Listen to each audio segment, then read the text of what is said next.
Welcome to War of the Stars, a Star Wars podcast, broadcasting from deep within the Outer Rim, far beyond the watchful eyes of the Empire and on the fringes with the New Republic. Join your hosts Garrett K. Jones, Brian Karasik, and John Mark Tolley as they discuss the various facets of the saga's lore and characters, review the films, and discuss every tidbit of news coming out of Lucasfilm. Remember, this isn't just your Star Wars. This isn't just my Star Wars. This is our Star Wars. This is the way. And we are indeed back after a 2-week hiatus. And what do you know? It's a wild Brian. Speaking of hiatuses, so good to be back, you guys. It is We so have good to be a combination of a 14-year-old computer failing and Christmas, and we moved. It was just it's just been quite a month. So thank you guys for holding the seat. Track your facial movement? Yeah, I have a new computer, so apparently Surfaces do that now. Yeah, my iPad does something similar when I am doing FaceTime. I don't like that. I don't like it thinking about stuff. It might be a droid. Who knows? It has its own free will. Guys, I set my co-pilot to respond to the name 114D.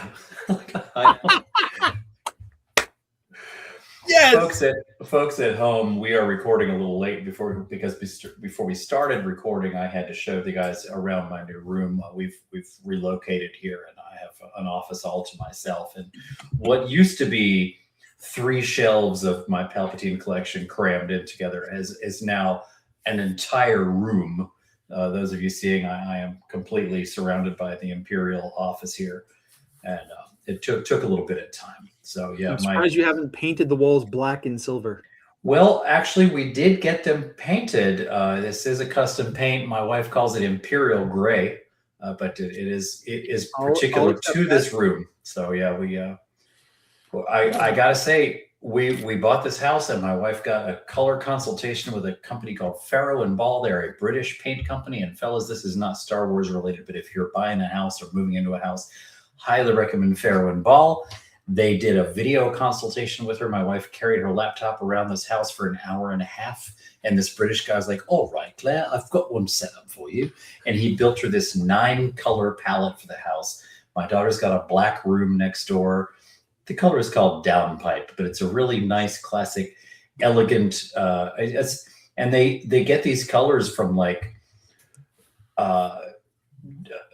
decommissioned hospitals and churches, and like this just really elegant colors that they refurbish and reverse engineer. And so yeah, I am super happy here, and I think my wife is glad to be able to shut the door on Palpatine. Palpatine, as I'm fond of saying, my wife would periodically look up at our office when we shared an office and just like, I feel like I work in a toy store. You work in a toy museum, madam. A lot of these toys are older than my wife. Several of these toys are worth more than her car is. Not a lot, because she does drive a new car. But anyway, so good to be back, folks. I appreciate the patience here, and I'm glad there's still a seat waiting for me when I came back on. So new computer, new connection, new office. We're living the dream. Yes, we hope everyone out there had a wonderful and safe and fun holiday season. And guys, this is a big milestone for the show. This is officially starting. It'll be May will be our actual anniversary, but we are starting our now officially, I can now say it officially, our 10th year.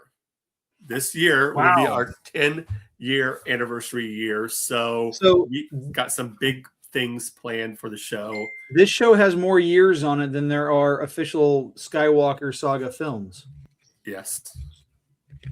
All right. I can dig it. So we got some big announcements coming up, and some big plans for the show that we're going to be doing, that we'll be talking about. But Brian kind of mentioned it earlier that, I like the rug. It's a quilt. My mom made me a quilt of my favorite t-shirts. Oh, yes. It's all dark side. Of course. I'm not surprised. I'd be a little bit worried if it was Baby Yoda.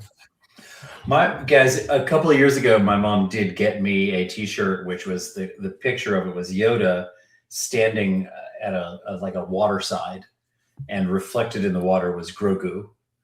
And my mom's like, "I got you this T-shirt from the new Baby Yoda character," and because I'm a good son, I said, "Thanks, Mom. It's really cool. Is it a real popular character?" Direct to the thrift store. But, she doesn't know that. I had to explain to her, and I think I've said this on the show before, I don't want a T-shirt that says Star Wars. I want a T-shirt that says Cinar Systems Company Picnic. I don't want a mug that says Empire Strikes Back. I want a mug and I have one that says property of Death Star Cantina, do not remove, whatever that, and that's right. Mom's really come on board with that. I think I told you that I work for a bus company, as most of you who've listened for a while know, and I was dropping off some people at a group home, and one of the workers came out, and she was wearing a hooded sweatshirt that was Incom. It said Incom Corporation. Awesome. And it had the picture of like two X-wings flying, and it was like, but it said Incom Corporation, established 1977. I was like, I even told her it was the yellow, it was the orange and white, like kind of like the Ahsoka color, that kind of rebel. But yeah, it was like that. It had the official Incom corporate logo, with the wording on it, and I'm just like, oh. I love tribal signifiers. I saw a guy at the museum over the summer. I was there with my daughter and my wife, and this guy's wearing a T-shirt from Miskatonic University. Mm-hmm. And that is a deep cut reference to H.P. Lovecraft's writing. Right. And I was like, Miskatonic? And he's like, yeah. I was like, I majored in dead languages myself. Like, what'd you study? He's like, no one's ever recognized it. It's great. Oh. Speaking of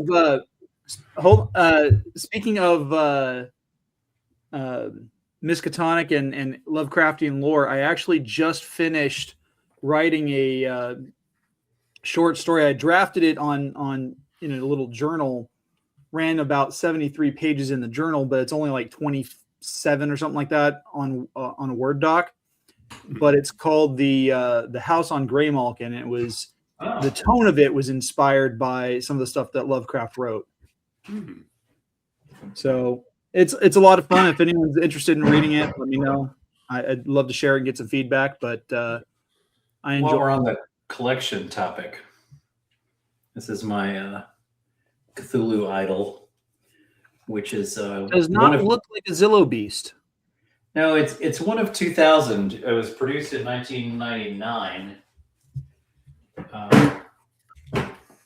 This is I forget, but that's my claim to fame. I share that on a Lovecraft group periodically, and I've stood that thing up at the Great Wall of China. I stood up at Midway Island, at Iwo Jima, at the Great Barrier Reef.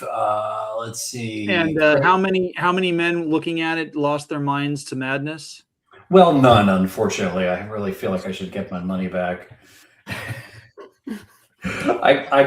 Recently I took a picture of myself at a Barnes and Noble holding a Jumanji game, and like angrily gesturing, like this game doesn't work. Like I was trying to get out of here.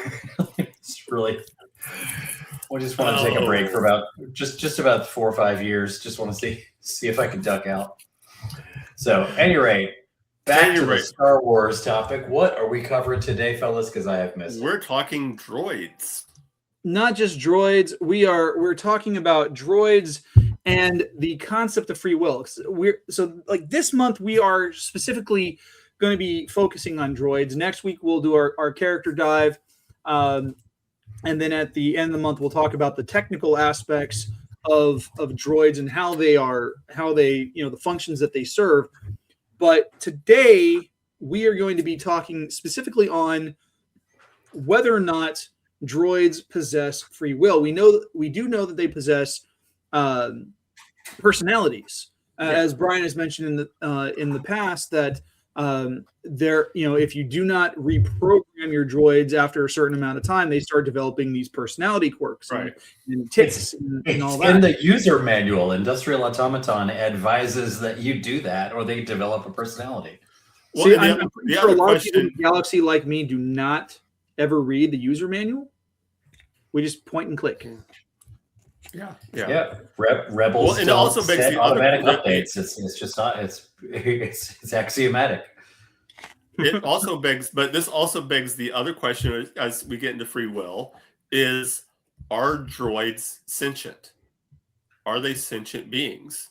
Do they possess not just free will, but free will? I mean, can they make decisions on their own? Can they? Or are they prisoners of their programming? Well, I asked ChatGPT and Copilot, and they both said, find Sarah Connor and bring her to me. So it's unclear. That's a really good question. This is off topic, but is anything ever really off topic? I'll tell you after, because I don't want to get in any trouble. It's a good question, though, because sentience is easily duplicated to someone, like to an organic life form. It's very easy to. I had to stop using ChatGPT because I often get into arguments over semantics with it. And to what end? Like, why am I doing this? Yeah,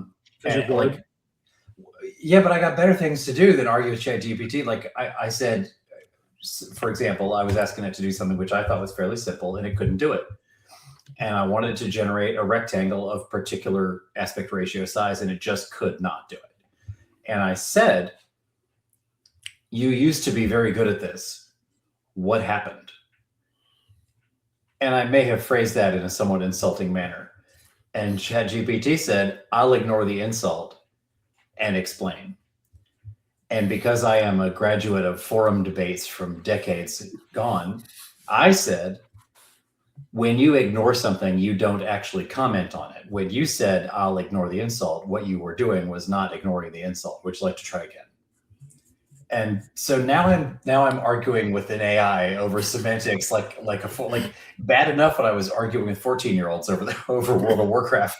Now I'm arguing with a paid subscription service so that I can score points on an AI that doesn't care. So I'm having much better luck with Copilot. But all of which is to say that I do think that within the Brian, to argue semantics, it's not that it doesn't care; it's just that it can't care. And that's the point. I want it to get mad. If I can't spool you up, why even argue? So, and that's why I ended my subscription on ChatGPT and switched over to Copilot. I'm having a much better time. But I do think it's interesting. As far back as the holiday special, this was a debate we could have, because if you've watched the holiday special recently, towards the end of it, 3PO says to the audience, it is, I had to look up for the exact wording, but he says, it is indeed true that at times like this, R2 and I wish we were more than mechanical beings and we were really alive so we could share your feelings with you. Now, this is 1978 Star Wars. They've not put a lot of thought into this. So obviously, this is a half-baked Star Wars. But I do think it's interesting that you have a species, essentially a species of beings that are capable of wanting more for themselves. Mm-hmm. And I think that's got to be one of the baseline definitions of sentience, is if you can pine for a better existence, then I think you have to meet at least one of the criteria.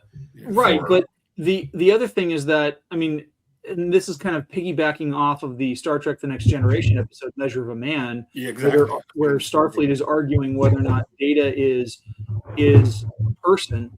Yeah. Is just because they want a better life, I mean, where does that want come from? Is it something that they actually have generated within themselves, or is it something that the algorithm has generated based on user encounters? I don't recall the episode, but I don't think it's relevant. Why not? To me, the desire is the criterion. The source of the desire is irrelevant.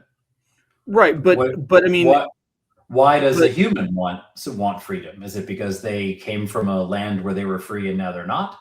Is it because they read a book about freedom that they want to experience? Or is it because they have a Buddhist understanding of what freedom is and why that is objectively? So let me pose this question to you then, Brian.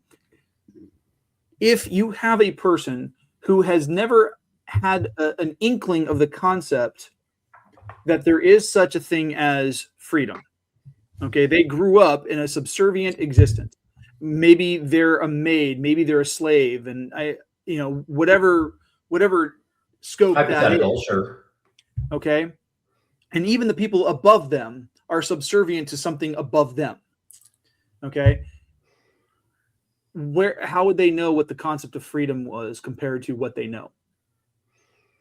Because if droids are, because you've got droids that are very menial, that they're tasked with some of the most basic things that humans or other biological or organic beings cannot do because of the danger situations. Sure. Case in point, like the miners on Mustafar pulling lava straight out of the rivers. Yep. They can withstand the heat because they're designed to do so. Organics can't. But if that's all they know and they've never known anything else and their programming is so limited that it can't be expanded, how would they understand the concept of freedom versus slavery or freedom versus subservience? How would they want that? That seems to be a different question than we were discussing, but yes, I agree. I think that level of droid, we're not seeing gunk droids pondering their place in the universe. Maybe they are. I would watch that movie. I think that'd be interesting. But yeah, I think those mining droids are probably not posing those questions to one another or to themselves. But meanwhile, the protocol droids who work hand in hand with human beings and witness this firsthand, the state of being of life, I think they, whether it's an algorithm or whether it's if you will, an organic desire, I don't think it makes much difference. The presence of the desire is, for me, is what meets the definition. Yeah.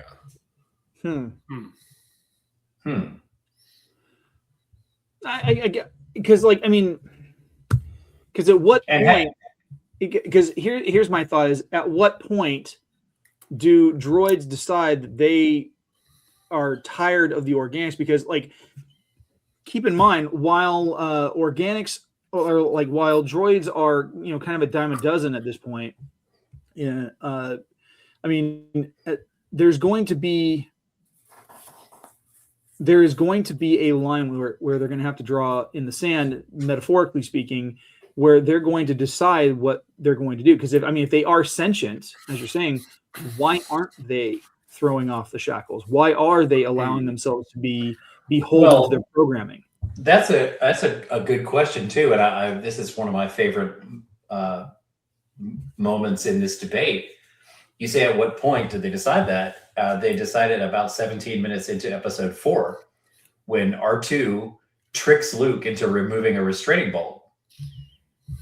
R2 says, "I can't show you the rest of the video because this restraining bolt is in the way."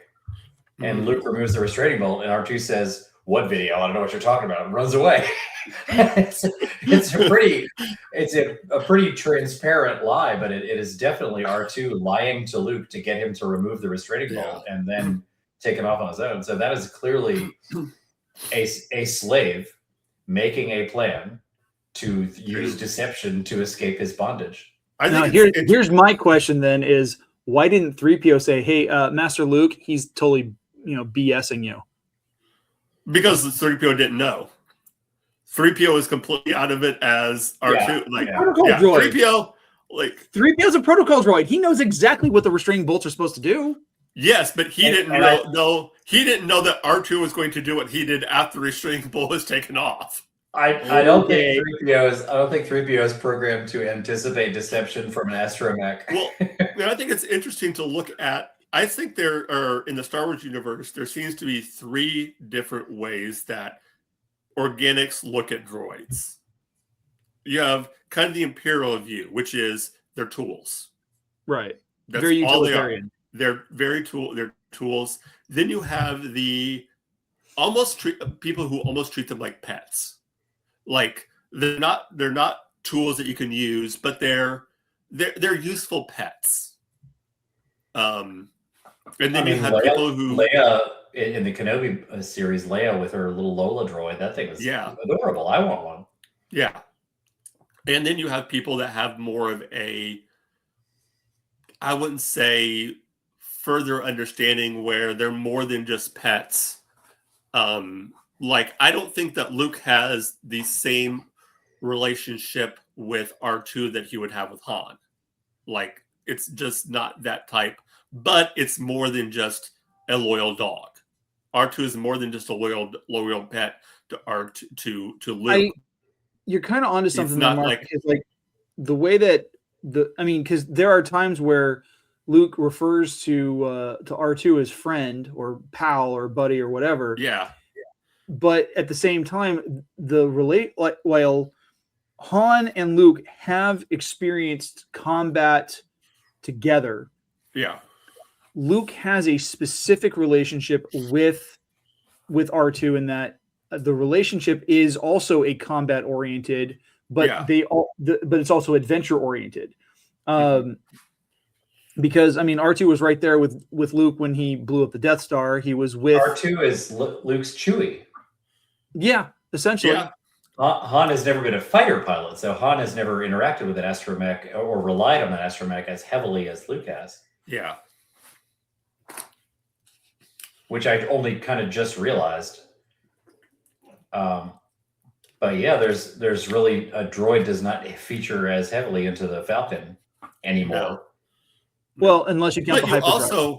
You also have the kind of going back to the relationship between, I don't want to use the word human, but biological beings and droids. You do have, because of the Clone Wars, you do have probably a large number of people that are very put off by droids and very anti. Like you see that in the Mandalorian at the, Mando Din Djarin doesn't really care for droids. He doesn't. Well, and that's because the droids came through his home and were part of what. Yeah, he saw again, you have, the battle droids, which are very, and that probably also explains why the Mos Eisley Cantina didn't allow droids in. It wasn't just because they're second-class citizens. It's because there was a lack of trust. And like you see the same thing in a lot of cyberpunk stories where you have people where you have characters who are cyborgs, or they have cybernetic components, and people don't trust them because those cybernetic components can be used for illegitimate things like cheating customers or stealing, or they could be hiding weapons when there's supposed to be a no weapon rule, stuff like that. And back to Rick and Morty. Yeah. Or and you see that in you see that level of distrust in Terminator. You get to Terminator Salvation, which was an okay entry into the franchise, probably better than some of the last couple of films. But when you find out that Jake Sully is a cyborg and he doesn't even realize it, there's a huge shift in tone in how the characters respond to him. Initially, they're just distrusting of him because they're not sure how to deal with him, and he comes out of nowhere.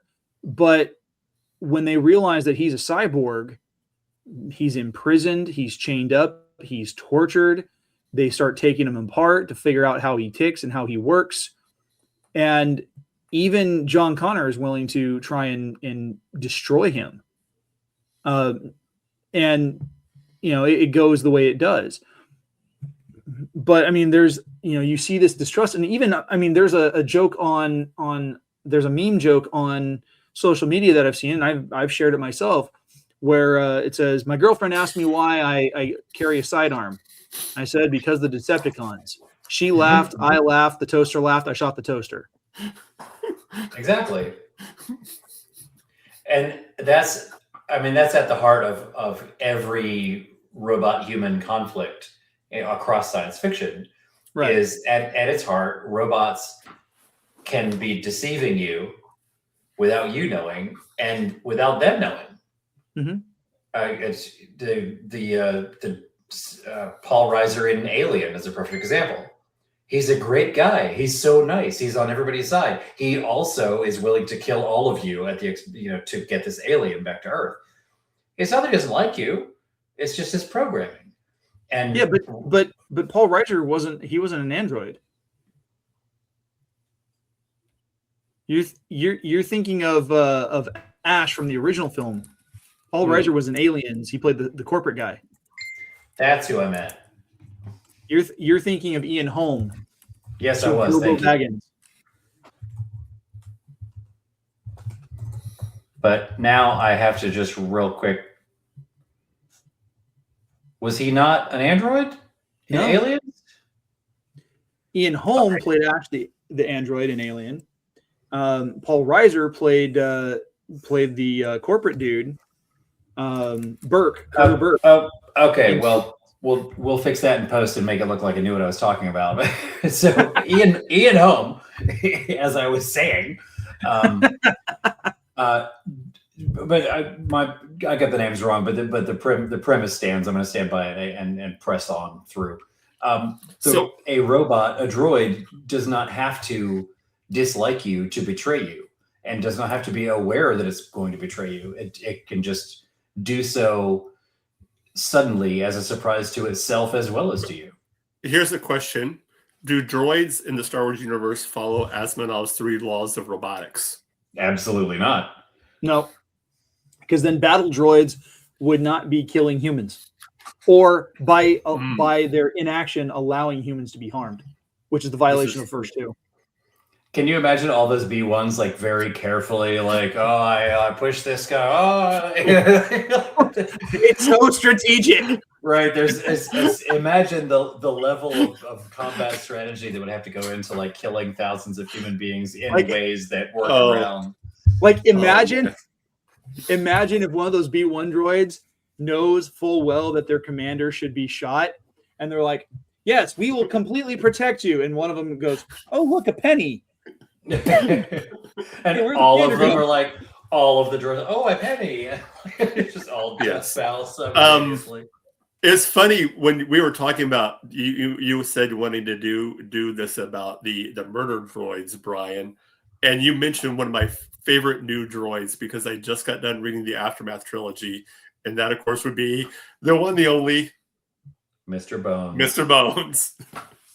So some of the one-liners he has are just my favorite. One is what was the line about? A hug is like love wrapped in violence, or something like that. I remember that one. It reminds me of. Do you remember Billy Crystal used to do Fernando? Yeah. Mm-hmm. That's one of his lines as Fernando was, "Darling, to me, dancing is like standing still, only faster."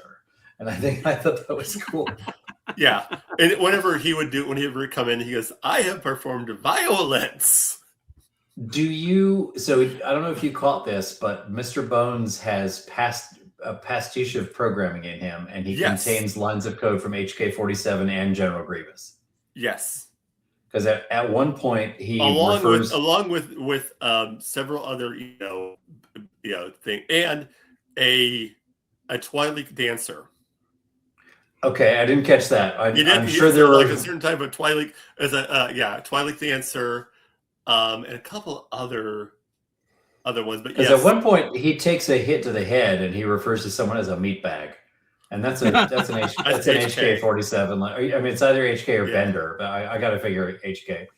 But he also, at one point, Mr. Bones is like dealing with in combat or something, like it mentions that he has memories of wielding lightsabers with 4 arms, and he's like, but I never had 4 arms. I'm like, oh, that's pretty cool. And he also had a self repair system. So at one point he's completely like blown apart and his limbs are all over the place, but his memory core processor is still intact. So he just turns and one arm reconnects, another arm reconnects, the leg reconnects, and he stands back up. Just like my old Baron Karza. This discussion of like the free will and what makes a droid sentient. One of the things that just stuck out to me is, as we're talking about this, is ask the question. Okay, so we've kind of established that they're quasi sentient. Yeah. Okay, and to some extent they can choose free will, because I mean R2 is not programmed to be deceptive. Right. He has developed enough of a personality where he chose to be, and good for him. It really served him well. Yeah, but and it kind of there'd be no saga if he hadn't. But the question then becomes, are they people? Because I would say, based on what we've established, a character like Guri from who is Prince Shizor's attaché in the Shadows of the Empire, and not a popular Indian performer. Yeah, I mean, she is designed to look as human as possible. I mean, she passes. I mean, she would pass the Turing test with flying colors, based on the way that she behaves, the way that she operates. I mean, I don't know how well she would pass the replicant test from Blade Runner, but I mean, she would certainly, give them a run for the money. So would she be constituted based on appearance as well as behavior as a person? That's a philosophical question. I'm pretty open to that because I don't think much of people in general. So I have a pretty low baseline. So like, I think of it along the line, just for me personally, I think of it along the lines of any sufficiently advanced technology is indistinguishable from magic. Arthur C. Clarke. Yes, any along those lines, I think any sufficiently replicated personality is indistinguishable from person. To me, I'll take it. Well, considering the fact that there are so many people who are either neurodivergent or baseline psychopaths who emulate what they see, and and the kind of personality that they sometimes exhibit are a hodgepodge of behavioral traits that they have copied from other people. I'm going to tell you guys something when we're not recording. It's funny. Remind me of that. Yes. We know that you were the basis for Dexter. We get it. Oh, those books are so terrible. I really like that TV show, though. I think it's when we look at like murder droids, HK-47, the IG-88s, they're less interesting to me than like 4LOM, who was not programmed to be an assassin droid. He became one. He was a thief. He was just a protocol droid aboard. If you read the old Bounty Hunters anthology, 4LOM was just a protocol droid aboard a luxury liner. And he managed to convince himself that stealing passengers' precious items was a way of preventing them from being stolen.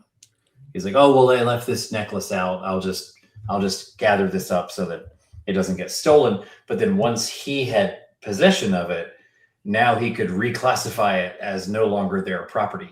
And so like the story talked a little bit about 4LOM's willingness / ability to reason his way through that kind of decision-making process. And I thought that was interesting. Like, do I kill this human or not is one thing, but like that experience of the robot convincing itself to go to like basically reprogramming himself. I thought that sort of is more interesting to me. Well, it's interesting that you bring that up because like I've been playing through the Halo franchise, and one of the things that pops up in the lore is this term called logic plague.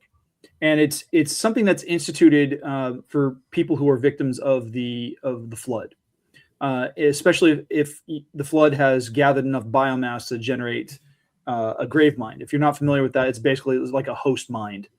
Looks like a really ugly and scary Venus flytrap of skyscraper proportions.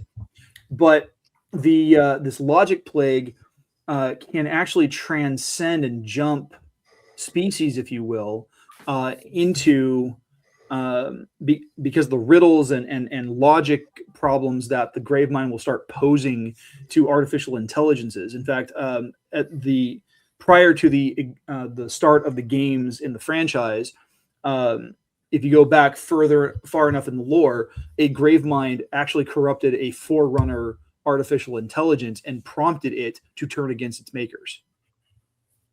And it passed on that logic plague to other AIs that it came in contact with. Mm. So the way that you're describing Forlom is that it kind of sounds like he kind of generated his own logic plague within his own circuitry. Yeah, I like that. I have not played Halo. You should. You'd enjoy it. I have a first generation Xbox that I bought the weekend it came out. And that's the last Xbox I bought. That's fair. I played Karaoke Revolution on it. Oh my gosh. I think the overall answer to the question, I think we kind of answered that. But for me, about the sentient and free will is it depends. It depends on the droid. Like a mouse droid, no. It depends on like the processing, server, how advanced the droid is. So yeah, a protocol droid, the bounty hunter droids, the droids like that. Yes, they have to some extent some version of sentience, and even R2 units. And we see that with R2. R2 is very, has his own free will. And I still like the fan theory that R2 is actually narrating the movies, which is why he has all the powers and gets away with everything and everybody loves him. That's a good one. That would make sense. Yeah. Like what? He can fly now? Like and sure, flamethrowers. That's helpful. Of course. Why wouldn't a mechanic have flamethrowers? You mentioned Star Trek, and I obviously we're crossing genre, but I always enjoyed the scene when Data is going on leave and he is asking Worf to take care of his cat Spot. Yeah. And I don't remember the exact dialogue, but part of the instructions is you have to feed him every day, give him water, and you have to hold him and pet him, tell him he's a good cat, tell him he's the best of all possible cats, and tell him he's a beautiful cat, and that he is the most loved of all cats in the universe. And Worf is like, I will feed him. It's like that. That's it. And I think that's so charming because Data has, by observing, developed this is what you must do to take care of a cat. Now, does Data think that Spot is the best of all possible cats? He logically knows that there is probably a better cat, but he knows that you must tell a cat that. That's part of cat ownership. Yeah, and Worf is just not. It's very, again, not to switch cross streams as you said, but Data is a good analogy of. He may not, at least until he gets, later on in the movies, we get the emotion chips. He may not have these emotions, but he is able to read human emotion and read how humans react, so that he knows that when he's interacting with his friends, this is how he must, act. And he may not be able to have the emotions, but he's able to, while not even reflecting those same emotions, he's able to get a baseline of how to respond. But even then, his baseline is like he's frequently asking, well, how do I respond to this? Like, he goes from being, neurodivergent basically to being neurotypical, over the course of like a 7-year season. Yeah. But did you guys he also has Lower Decks? Oh, I love Lower Decks. I watched through the first 2 or 3 seasons. I think I didn't get to finish it. It just keeps getting better. We made a later version of Data. I think season 5. The but again with him, and I don't know if you see it in Star Wars, where you have the Pinocchio syndrome, where with Data wants to become human, i.e., like, Pinocchio wanted to become the real boy. But I don't know if you really see that with in the Star Wars universe, where you have a droid. You have droids that want to move past their programming, and you have droids that do. But I don't know if you really have that sense of a droid who wants to become the real boy. You actually have the only time I've ever seen a droid express any feelings about a comparison, I believe they all. I can't think of one that doesn't think that they are vastly superior. Yeah, that's the issue. Any droid in Star Wars, I believe, would think that becoming a human would be a huge downgrade. Yeah, because there's pluses and minuses. Like, for example, look what happened to Robin Williams in Bicentennial Man. But no droid can, unless they're specifically shielded. This seems like a good time to mention, speaking of gonk droids, in Return of the Jedi, when they're branding the gonk droid in Jabba's palace and it's screaming, it's never not funny to me that somebody put pain sensors in that droid. Like, well, we want to put some pain sensors in. So here's the question. Are they actual pain sensors, or is it a programming to know that when it's threatened, it's trying to say no? I like to think because it has like a limited vocabulary, right? Because it's not consenting, obviously, but at the same time, I'm upside down and have a red hot thing being pressed against me. This is how people react in this situation, right? That, and come on, it was 1983, and we're trying to make it a little bit more kid friendly by saying, hey, look, this droid's kind of cute. He makes cute, baby sounds. And screams. That is the same movie that Luke kills 2 Gamorrean guards using the Force, and we sort of hand wave that. Like, oh no, he's perfectly fine. I thought he just put them to sleep. I know it's a little iffy, but I always just play it as he put them to sleep. Or he gave them really nice dreams about, whatever the equivalent of a Gamorrean barmaid is. You like that green lightning in the old books, didn't you? The what?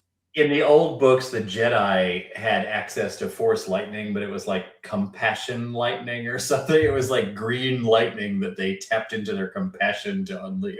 It's not good. I may have to. I may be misremembering it, but it was pretty ridiculous. I may have, if you can cite me a book, I may have to go to my local library. Electric Judgment. Here it is. Also known as Emerald Lightning, a light side force technique used to spray electric bolts of variable intensity from the hands and fingers. Some Jedi, such as Plo Koon, Luke Skywalker, and Jason Solo, practiced it.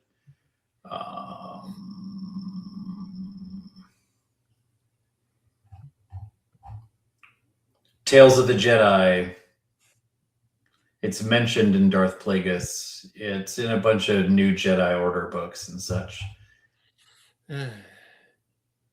Yeah, but at any rate, I have always loved this conversation, mostly because of droids like in the Dr. Aphra books. BT-0 and BT-1 and 000 are really interesting characters because they are fiends. We never hear BT say a word, but they're evil characters. But a portion of that is due to that's how they were programmed. If you guys or anybody at home have read the Dr. Aphra series, BT-0 or BT-1 is a blastomech, which is an assassin droid in an astromech chassis. Right. And it's a perfect assassin because who pays attention to astromechs? And it's comically done because I know I've said this before, but astromechs are Swiss Army knives. They always have the tool that they need. It's always on that panel. They always have the tool they need inside their body. And BT1 is that way with weaponry. And in the comic books, a lot of times he opens up and it's like that scene in The Mask where he pulls all the guns out of his pocket. Like just BT is nothing but guns inside. Even the figure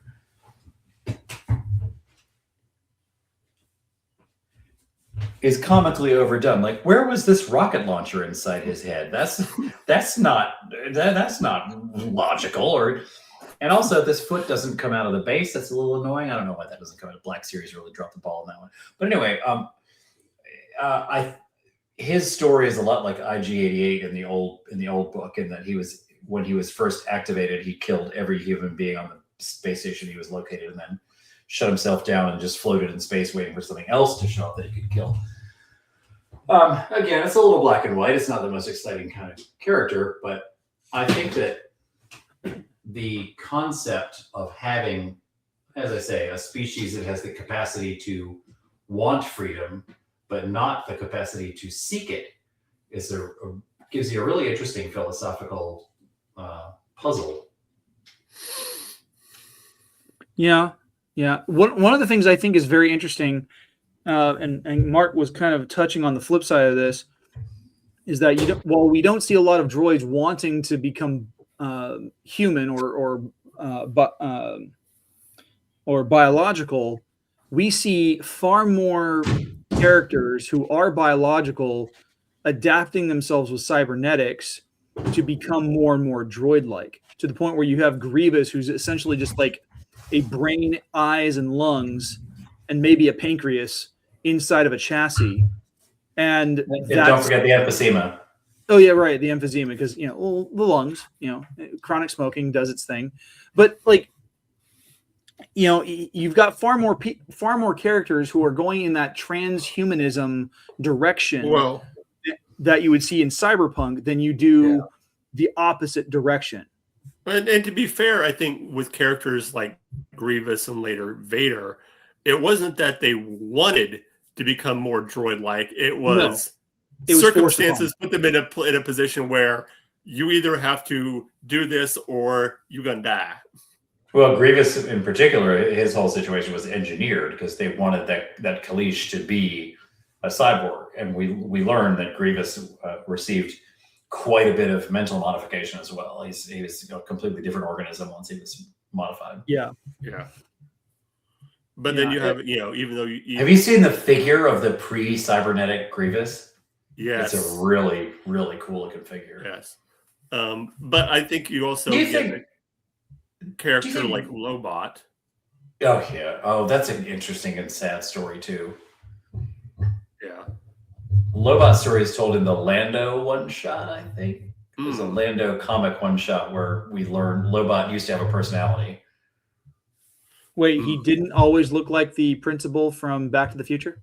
No, he did always look like that, but he didn't always act like it. He kind of sacrificed his personality to save Lando at one point. I received, and I love telling this story, I received Lobot as a Christmas present from my grandmother, my mom's mother.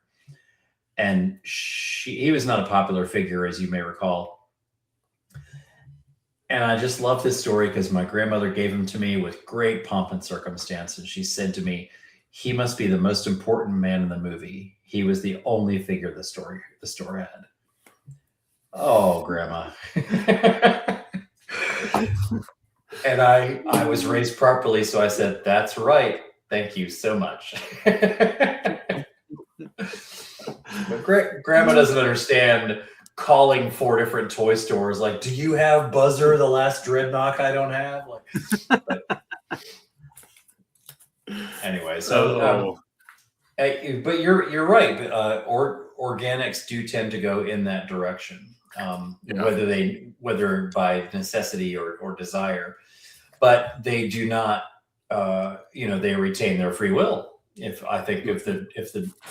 I do firmly believe that no droid in Star Wars would want to become organic. I do think that they would all like to have the free will of organics, but I don't think anyone wants skin. Yeah. I don't, Every time I got out of bed in the morning, I was like, I wish I was a droid. Too itchy. Among other things. Yeah. there's other adjectives that I'm tired of as well. Yeah, it is. I think the one thing, and I think this is why there is a fear among humans in the Star Wars universe of droids getting too powerful, getting too uppity, and that is why I think it's partly why they constantly say that you need to do a memory wipe, so that they don't, think like, wait a minute, why am I being forced to do this? And that's why droids like R2 and to some extent 3PO have the personality and kind of are the way they are is because they've never had their memories wiped. No, that's not true. 3PO did have his memory wiped at the end of Revenge of the Sith. That's right. But he went 30 years without having a memory wipe, and so all those neurotic personality traits redeveloped. And that's the question. I was talking to this with a friend at work about personality traits and how much of the personality trait is just something that they pick up over time, how much is inherent with the droid type, and how much is with the person who made and programmed. Easter eggs from the coder, I like to think. It's nature versus nurture. Yeah, because you have a character like 3PO who, as we see, was kind of put together and made by Anakin Skywalker, but he really doesn't have Anakin's personality. Well, Anakin didn't program him. All he did was rebuild him. Right. And more than likely, that really adds a whole new context to every time 3PO says "thank the maker." Yeah. But have you seen the meme? I haven't seen it in a while, but there's a real popular meme going around of like Luke says, "I never knew my father." Anakin says, "I never knew my father." It's like a series of "I never knew my fathers." I tacked on at the end of that. 3PO is like, "Thank goodness I never had to worry about that."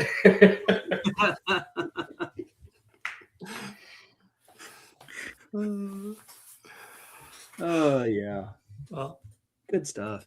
Yeah, this has been a good conversation. There's an interesting cyborg in the Dr. Aphra comics, actually. It's a female Imperial. And I met a Russian woman who is cosplaying as her at Celebration 19. Magna Tolvan. Yes. Are you able to put that up on the screen? Yes, one moment.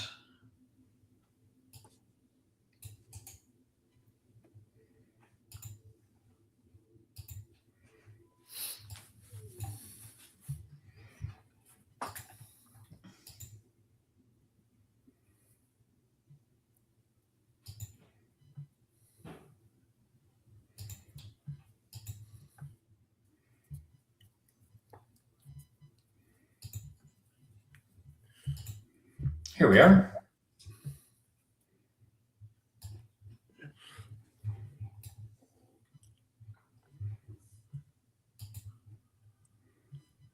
You see that? Oh, hold on. I'm adding it to the stage. There we go. Oh, I think I know which character you're talking about. Yeah. Because I've seen pictures from Celebration 19 of that very character. I think I know who you're talking about. Yeah.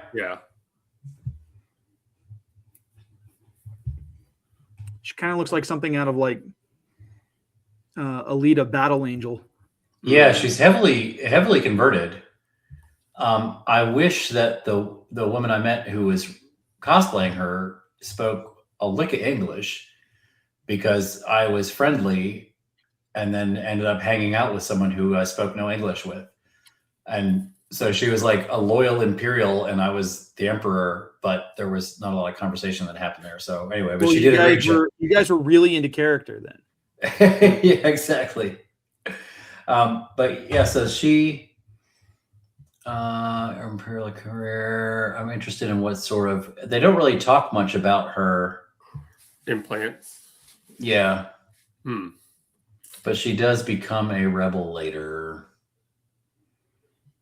Everybody who interacts with Dr. Aphra in any way has their lives ruined as a result of it. By the way, anybody who interested in reading Dr. Aphra, she has a very John Constantine energy to her, in that even the people that she likes suffer greatly for knowing her at all.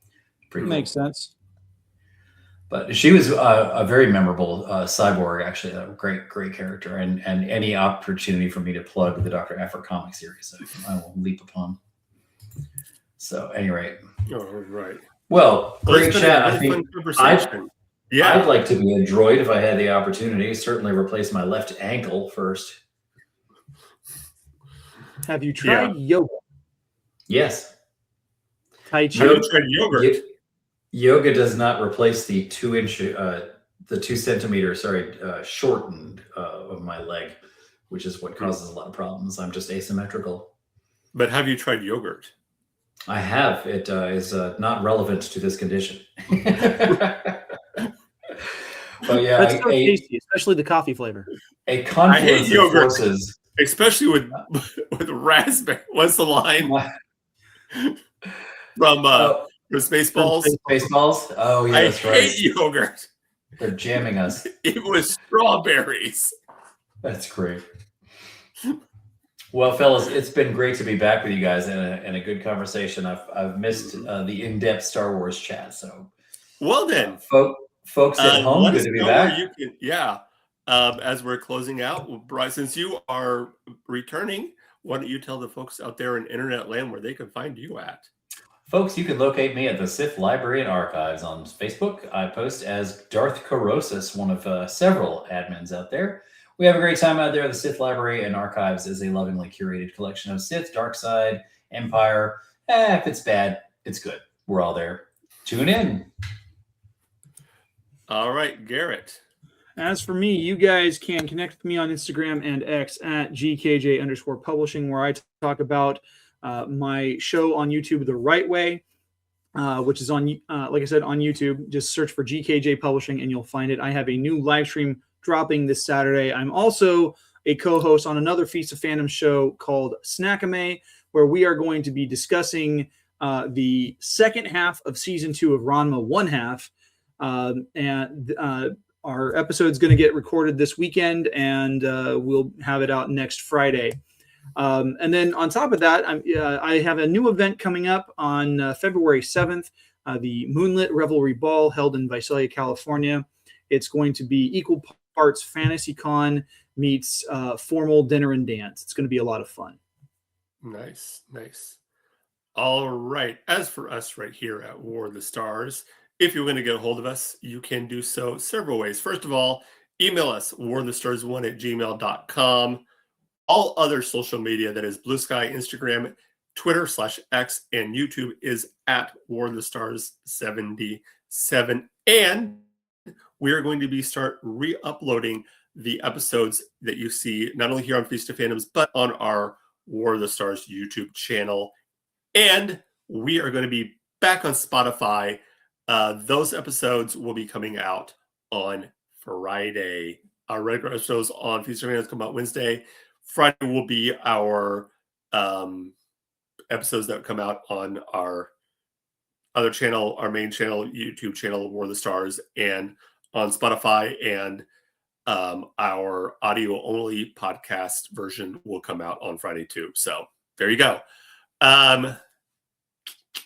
If you want to support the show, there it is. Ko-fi.com/War of the Stars, or go to spreadshirt.com/shop/War of the Stars and get our cool merch. We are, as he mentioned, proud member of Feast of Fandoms. Check out all the shows on Feast of Fandoms. Next week, we're going to be talking R2 and 3PO.